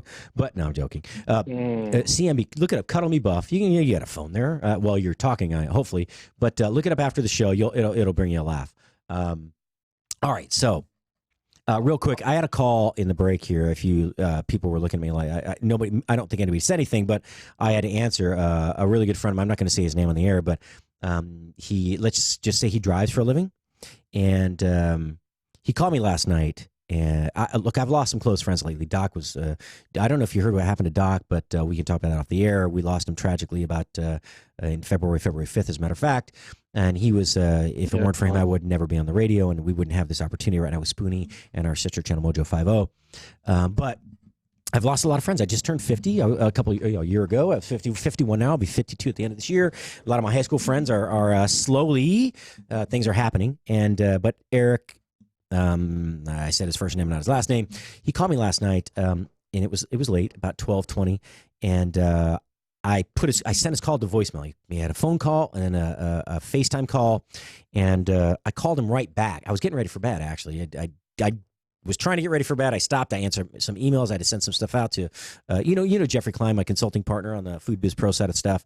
I sent him some documents, and then I called Eric back. He didn't answer. He called me back one more time. This is all like a 3-minute span. He's like, dude, I just had an accident. I just had an accident. And the phone goes dead. So I'm thinking he rolled his truck. It's a tractor trailer. And I couldn't get a hold. I tried like 7-10 times. Sent him a bunch of texts. And I didn't sleep well. I was worrying about him all night. So he called me. He just finally said, hey, I'm okay. Physically, mentally a little shaken up. So I said to call him off the air. But, if you care about the show, care about who we care about, keep gentleman Eric in your prayers. Send some positive thoughts his way. He's a good friend, and I'm just glad he's okay. So, anyway, back to. I'm glad to hear that. Glad to hear that. Dude, I was kind of freaking out last night. I didn't know what to do. I didn't want to call 911 because I don't know where he was. I couldn't get any info out where he was driving, what had happened exactly. He sent me some pictures this morning after I texted him several times. He didn't say anything back. He just sent the pictures, and man, the trailer's all torn up. I don't know if it rolled. It doesn't look like it because everything's upright. But man, yeah, it looked like a train drove right through the middle of the trailer, basically. So anyway, it's an 18-wheeler. Yeah, it's an 18-wheeler. So yeah, and I'm just glad he's okay. He's a good guy. He's a great friend and a great dad. Strong believer in his. Matter of fact, his family has this really interesting history in religion. His grandfather, I believe, was the initial bishop of the Church of God in Christ, which is like the largest black congregational church in the South. And I'm just saying this because it's a really interesting story. His father's now taken that role, and the church is giant. And when our church, so I went to a little tiny church in Houston that flooded a couple of times when we had these big rains a couple of years ago. The tax day flood of 2016, and it flooded the next year as well. Well, their church actually gathered together, had a big rally, and sent some money our way, and made it possible to reopen the doors to a great extent. So, and that was all just because he went to his dad and asked. So I can't thank him enough. And he lived with me for 18 months. Eric, love you. Pain in the ass as a roommate. Cool guy as a friend. Just saying. All right, so back to food, because we were talking about Sovino, which later became Cafe Moustache and whatever it's become since then. It was a wine bar restaurant. They focused on wine, but the food was pretty badass. We remember that salad we came up with. There was the buffalo mozzarella. What's the mozzarella? But the problem was getting the cheese. I couldn't always get the cheese, dude. Okay. That was like $20 a pound cheese that came from like one farm in Texas, and if you didn't get it well, you were using crappy mozzarella, and that was the problem. Either you got buffalo mozz with the nice creamy center, or you get crappy mozz. Would you cut it? And it's like the normal Sargento crap that you order from Cisco. Okay, so that was the tough part. I mean, go ahead. Yeah, so what we're talking about. So if you've ever had fresh mozzarella, the way that you make this is you take this protein powder and you mix it, you put it in boiling water, and then you pull it out and you stretch it, right? And you put it back in, you stretch it again, and you form it into a ball. And it's basically it's kind of like gluten, but not. It's from dairy product, and that's how you make it. You have a vegetable rennet and the dairy product, and that's how you make this cheese. That's how you get this really nice kind of soft ball when you start of fresh mozzarella. Well, burrata is what we're talking about. Burrata is injected with cream. So it's like mozzarella. It's like a shell of mozzarella. It's like a half an inch or an inch thick. And inside is this semi-liquid center of cream. And it's unbelievable. You're right. Finding it. And then not only that, not just finding the cheese, but we used fruit tomatoes, which are a lower acid, higher sweetness, level of sweetness, more bricks, basically. style of tomato. We used some heirloom, some fruit tomatoes, made this great tomato salad that had a little truffle oil, right? Or it had some lemon juice and basil and olive oil and salt and pepper. That was super simple. It's like that was it. It was super simple. It was delicious and gorgeous.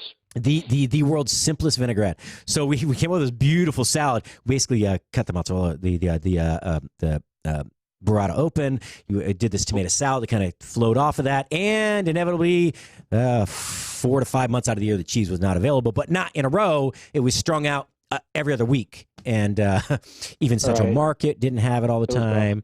But man, it was delicious, I'll tell you. And then you went to the Houston Dairy Maids, and if you don't know who they are, that's and go ahead. Man, they have a great Facebook page. They're really active in Houston. Check them out. They've really grown a ton. I had a great relationship with Liz. God, don't you shoot me. Is that her name? It's Liz. Is that her name, Liz? She's such a sweet girl. She used to come by all the time, and every time she came in my kitchen, she's like, God, it smells so good in here. And that doesn't hurt when she's trying to sell you cheese, right? So she would just come in and just dump all these amazing cheeses on me. Well, and I would just be like overwhelmed with what we could produce on a cheese plate. And it was just fun for me because, wine and cheese is peas and carrots, right? It's just the way it goes. Absolutely. And they wanted to originally when Sovino opened, Sovino means in the way that they wanted to translate it meant southern wine. So the way they were going with originally, from what I thought, that they were going for southern hemisphere wines. And this was a time when Malbecs were super popular. Yep. So everything was very, very, very vino focused. So if you got wine, you got to have cheese. And I always thought that I needed to have 10, 12, 15 different types of cheeses available. And eventually you realize that it's just not realistic, man. I mean, 4 or 5, you can have brother. like 5 or 6 or 7. Yeah. If you can't get all consistently the same ones, unless you're like one of those places that just writes your menu on a chalkboard, it's just really tough to run a business like that. So Dairy Maids, though, check them out. Super awesome people. They do farmers markets all over Houston. They're still very successful. They have their own Pure Luck goat cheese farm that they work with, too. Another great company. If you like goat cheese, check them out. Pure Luck Farms there in the Houston area, too. They've just done a really great job marketing themselves, branding themselves, getting their names out there. They're a fantastic cheese company. Well, and they work their asses off. And here's the cool thing: they didn't used to make any cheese, right? They just they bought and brokered as a wholesaler. Right. First Texas cheeses. They have a few others, but all very unique, all very small farms, very artisan, right? Wonderful people, excellent product, great, for the price, very good prices for what they offer. So you had this great cheese boards, which you put together. That was so I was the opening consulting chef. I found you to run the kitchen, kind of turned it over. We developed a few recipes together. We took a few knowns from others and made them ours. And we were kicking ass. And again, you were there like 2 years, right? Working in a... No, just 1 year. I lasted 1 year. Is what I thought. See, well, it seemed like 2 years to me, and I could never figure out how you did it. It felt like 6 years, trust me. Yeah, no, but I mean, it wasn't anything. But the kitchen was very, very difficult to work in just because of the limitations. So we go through this process, and then you decide you take a job with what was and still is, depending on what month of the year it is. You took a position with the largest church in America, in the United States. Running the kitchen. Yeah, I was the chef at Second Baptist. Mm-hmm. Yeah, I was running the food service program. Well, I had a lady named Bethany over me there. She's the food service director, but I was the title they gave me was F&B. They made me food and beverage director for whatever, but I was the chef. And they have a full school that feeds K through 12. They have that kitchen downstairs, and they have another kitchen upstairs, Jane's Grill, which is a full-service restaurants that feeds people from outside. There's a few businesses in the area, so they come to eat there. It was mostly sandwiches and salads and some kind of quick turnover stuff. And then we would have events. We'd do some Bible study classes and catered events within the church and things like that. And, when I came in there, I was a member of Second Baptist prior. My grandmother, who's now passed away, she kind of got me involved in Second Baptist after I decided to make that change in my life and do some things that I needed to do. And I was a member there, and I was working at Sovino And I started getting Dr. Young and some other people from Second Baptist to come in and eat dinner. And eventually one day, one of the big dudes at Second Baptist said, hey, and I was working out in the gym, and he said, hey, you want to come work for us? We need a chef. And I said, yeah, let's do it. And they offered things that Sovino couldn't. I had no insurance at Sovino. I had no any sort of – they offered me a lot more money too. And it was, I wasn't working. Sovino was 6 days a week. I was off on Sunday only. And you're talking like, 9 o'clock in the morning to 12 at night, 6 days a week, busting your hump. You never know what's going to go wrong. So it was one of those changes that I was like, it was a no-brainer for me. I had to take the job. Were you really just whining about the hours? Were you really acting like a pussy? I'm joking. Yeah, dude. I'm joking. Dude. I'm joking. Listen, I had no dishwasher, man. Sometimes I was cooking food and washing my own dishes. I helped wash when I could, man. Because I was a private chef. I was a private chef at that time. And Lord, that place was rough. I worked for a wonderful family who took very good care of me, but I was working like 8 a.m. to 9 p.m., 6 days a week, same thing. When I could, if I get off early. How much money were you making? How much money were you making? I know. But then I came over and I worked for free for you, right? And I would help out anytime I could. I really tried because I tried to give you support because you were busting your hump there. And it was no fault of the operation itself. It just was it was a difficult space, right? It really was, because we didn't expect the food to be that popular, and almost every table ordered several items, and it grew and it grew a reputation, and that drew people in for the wine, and then the wine drew people in for the food, and it was a good symbiotic relationship between the front of the house, the wine bar, and the kitchen, and it just wasn't meant to serve that much out of that tiny space with such few staff. So you take that position. There was no way.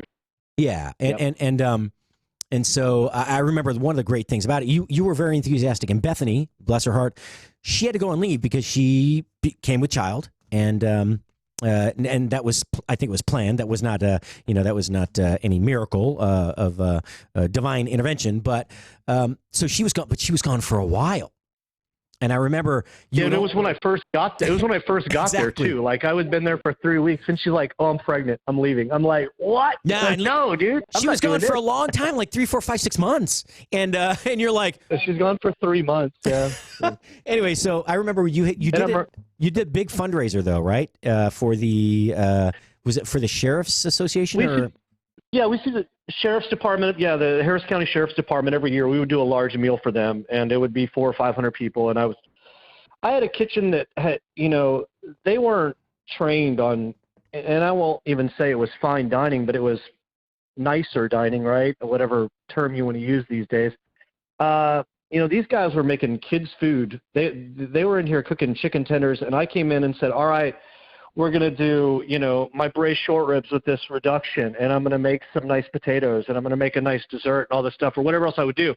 And they were just like, "What?" And I said, "Yeah, well, just follow my lead. We're going to hope for the best," right? And so that's what I was working with.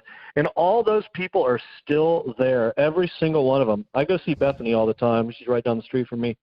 But she's very nice. It was Go ahead. I'm sorry. Yeah, she's now. It's hard for me to figure out the talk over on the delay that there is with this stuff. I'm sorry, forgive me. I'm an amateur. Were you talking? Yeah, I know exactly. Bethany's a great lady. She's still there. Bless her heart. That girl's been there for almost 20 years, and she's going to die there. But she should, because she knows that place better than anybody. No, that will be. I mean that in the best way. That will be her final position as an employee. That's what we say. Okay. Yes, she will not go anywhere else. When I worked there, she talked umpteen times about leaving, and she would never leave that place. She's too comfortable there now, so that's fine. Well, I don't blame her. Good Look, for her. It's a good position. So, No. but I've been there's no other way to put this, but we call it institutional chef, right? I've done the same thing. I was at HP at right there in Cypress, Texas, when they first joined forces with Compaq. And the funny thing about that is I trained at Enron, at the Enron building downtown. I was there when they hauled Ken Lay off. And it was a big scene, but that was fine because I hated feed him lunch every day. He just got out of jail the other day. You know that? No, well, was that him? Or not Ken Lay? No. Yeah, but no, Ken Lay died, but the other guy just got out of jail. Ken Lay died. Yes, that's right. And so the other guy just got out of jail. Okay, sorry. Yeah, so no, I was good friends with the what's his name, Bill All right. Another family affiliate. He was Ken Lay's best friend. I know their daughter. We were friends. She married a musician in Houston. Very good friends of mine, both of them. And so I got the inside scoop.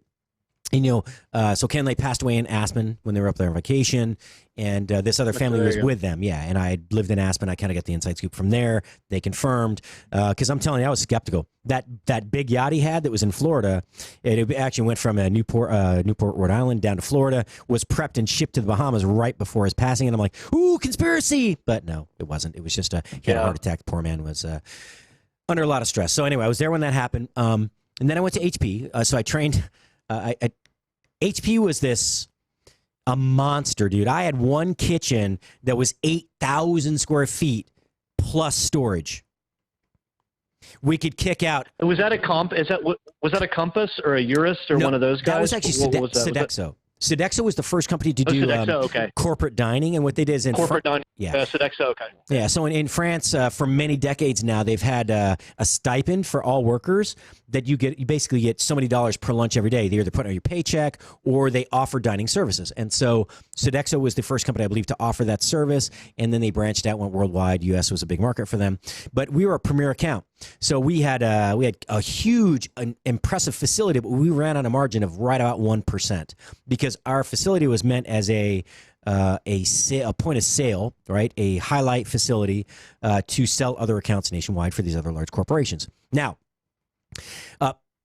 feeding people there, we did like 17,000 meals a day at the peak of production for me. We had we had the Commons. We had 4 kitchens, right? One alone. That kitchen served 2 different dining halls, which were like food courts, each with 8 to 10 concepts each. Every day, not always a new menu, but varying menus. I had a staff of like 85 people there, I think, something like that, between the 4 kitchens. And if you had support, I had over 100 employees. That's just food service. But the cool thing for me was nights and so nights and weekends were pretty much free. And yeah, that's the corporate lifestyle is very it's very attractive to a lot of older chefs that have been busting their ass. And for me too. I mean, I still consider looking towards Compass or Urus or those companies that are out there now. And once in a blue moon, the thought crosses my mind. It's whatever. But yeah, those are very attractive. You Monday through Friday, you're in early, you're out at 3 or 4, but you got your weekends off. And if you have a family, you can have an actual life, and that's very attractive to people who just they can't do the grind anymore. Yeah, so for me, I just come from LA, right? I was in LA. I had worked at Universal Studios, and we were just I managed $38 million a year in food service there. I mean, it literally almost killed me. It was cool because I could walk off City Walk or out of the commissary kitchen in the park and walk into the park and like see the characters and their handlers, the characters from like I forget the show now. I'll think of it in a minute. It was on Nickelodeon anyway. So you see these characters walking around and you're like, it's Spider-Man, so on and so forth. You see people smiling, families having fun. You go walk through, cut to the front of the line, go through the backdraft, ride or whatever you experience. Back to the Future, Doc Brown's the little fried chicken shack, which was cool. We had these pressurized fryers that were badass, dude. There was so much fun developing that product. Can I tell you my very favorite experience of that whole thing? There were 2. One was with the Taste of LA that was typically hosted by Wolfgang Puck, and it was done in Universal Studios. But the best part of my whole career there's a place, and I'm sitting up and get excited, when I lean forward, sit on my foot and talking to the mic, leaning forward. There was a place called the Gas Company in LA that had 150 or 200 different styles and sizes of ranges, whether it was a cooktop, just a cooktop, a range with oven, a double oven, 10 burner, 6 burner, 2. It didn't matter. Flat top, any arrangement you wanted. They had I swear 200 in their showroom, and it was just this big showroom of and the Gas Company used to be a former gas the gas company that distributed the gas, the liquid propane. No, not propane, but the other what do you call it? Natural gas, right? They were the original producer. Natural. Yeah, it was very cool. So, but they had turned it into this cool place you could test out kitchen equipment. High fire, high BTU burners. So we took 400 steaks And one of the guys from the park, he was in product development there, and he was kind of my backup for food service. I can't remember his name. I'll remember. I'll give you props. He was my biggest supporter there. We went to the gas company, 400 steaks. We lined up the 4 grills we thought we wanted, and I simultaneously cooked 100 steaks on each of those grills in about an hour. Dude, I had without putting them in a broiler or anything, just on the grill themselves like that. They were all 6-foot grills, right? 6-foot char broil. These are char grills, not a flat top, but an actual broiler. Right. Yeah, and so okay. I know you know what I'm talking about. Other people might not. So I mean, I literally in just over an hour, like an hour and 20 minutes, I think total, I cooked almost 400 steaks, split evenly between these 4, and I just want to see, okay. And I kept adjusting the heat between each row of burners, and the ramp of the grates, and so on and so forth. I'm telling you what, I walked out of there with blisters on the back of my hand because I hadn't worked the line. I mean, I worked the line on Friday nights if it was really backed up, because I would try to get the steaks. We served so many steaks at one restaurant there, and that's where we're looking for the grill for. It was a wood-fired grill, a 6-foot grill that served about 300 steaks a night on the weekends. In a 4 to 5 hour period, and that was at Gladstone's, the seafood concept out of Malibu. They had a sister, dude. You should have gotten in touch with we should have gotten in touch with the Pappas people when I worked for them. Well, dude. I didn't know I that. had I was in all LA. wood burning grill with foot pedals that you raise down and raise up the grill. And down. Oh, those things were beasts, dude. And if your fire goes out, guess what? You don't cook shit. What's really those funny? are the worst things in the world. So that's the thing. You know, I mean, depending on the charcoal, and we talked about this yesterday. I spoke with Robert. Robert, I'm sorry, I'm forgetting your last name. Something Fields. He was the reigning world steak cook-off champion from the World Food Championship, which is it was developed by Mike McLeod, and they're in their 8th year. They're going to final table, which they have the winners from all 10 categories. They're joining forces. Actually, they're going to compete at the final table event, which is 3 days in New Orleans. It's a closed event. The winner, check this out. The winner's menu item, their final dish, the winning dish, goes on the menu at Antoine's. Antoine's has not changed their menu. Yeah, 100 years. They haven't changed. They haven't changed their menu. I was about to say, right? Over 100 years. 1896, 1889. That was when they developed their menu. They are the first restaurant to ever serve oysters Rockefeller. And nobody knows their recipe. 30 years. Nobody knows the recipe. So enough of my blah, blah, blah. But I'll tell you, that was such an experience to go there and cook with that kind of firepower and have so much fun. Thank you. I hope the gas company's still there. I would love to go back and do some research for the next restaurant I work on. But all right, so you went a different route. You went to First Baptist, and I know it was a great experience for you, both personally and professionally. But you continue along that path. Your most recent experience also, which currently ongoing at another area, large church in the area. How is that different? Because again, my hours at Sodexo were very consolidated. Monday through Friday, typically 4:30 or 5 a.m. till 2 in the afternoon, maybe 3. I could coach my son's soccer team. I cooked dinner every night. It was short-lived. It was only a couple of years. But was it hard because you have such dedication because your faith to that institution? Was it hard to say no and just delegate because you wanted to make sure it was a good experience for the guest, which is a member typically? Well, that's a loaded question. To be totally honest, and I hate to say this, unfortunately, the churches are the way they run, and not just the food service, but any operation is the way that the Bible is written, and the Lord has given us we're called to give everyone grace, right? Mm-hmm. So in your job, I am called to give my employees grace, even when they don't produce the food, even when they don't show up for work, even when they don't do anything. And that turns into a real tough situation. When I've grown up, in the, probably like you, the bangers, screamers, throwing pots, I've grown up with all that. And you have to squash all of that away. All of that has to go. You cannot have any, in reality, in a professional world, that shouldn't be the way it is anyway, but that's not reality in a kitchen. A kitchen is a completely different animal from any other working environment ever, anywhere, ever. So if you're trying to compare kitchens, they're completely opposite. If you're trying to compare workplaces how they should be, a church is probably run how most businesses should be run, in all honesty. But it's different when you come from ball busting, hey, get this shit done now. You can't say that to your guy at the church. It's not going to work, and you're going to get fired doing it. So, it's tough, man. It's a very fine line to walk. It's difficult. I can't lie.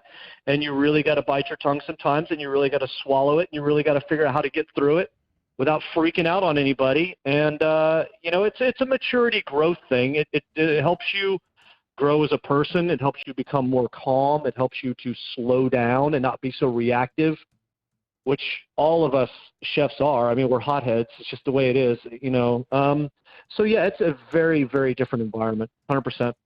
Yeah, it is. I mean, and again, patience is a virtue, and 10 times so when you work in that environment. It's a difficult task to begin with, and when you can't demand and command performance, the task is definitely more challenging. But hey, Nate, it all lands on. Yeah, you're out of time, right? No, we got a little bit of time. We have about 30 seconds, but yeah, go ahead. Okay, yeah. I was going to say, yeah, it all falls on your shoulders. That's the other thing. So if your people can't pull off the job for you, you can't say, look, let's get this done. You're like, okay, screw it. I have to pick up the weight. I'm going to do it. I'm going to run with myself. And not to sound like an egotistical, I'm not trying to sound like I'm bad or big or anything, but that's kind of what you have to do. Instead of getting in someone's face and saying, look, this is how you do it now. You kind of say, okay, screw it. I'm going to go do it myself. And you can only do that for so long, I think, too. So it is what it is. I agree. Hey, Nate, thank you. Give your lovely wife a hug, kiss on the cheek, anything else from you. Tell her Ashley I said hi. Absolutely. Beautiful fish you caught, man. Nice looking bass. Nice bass.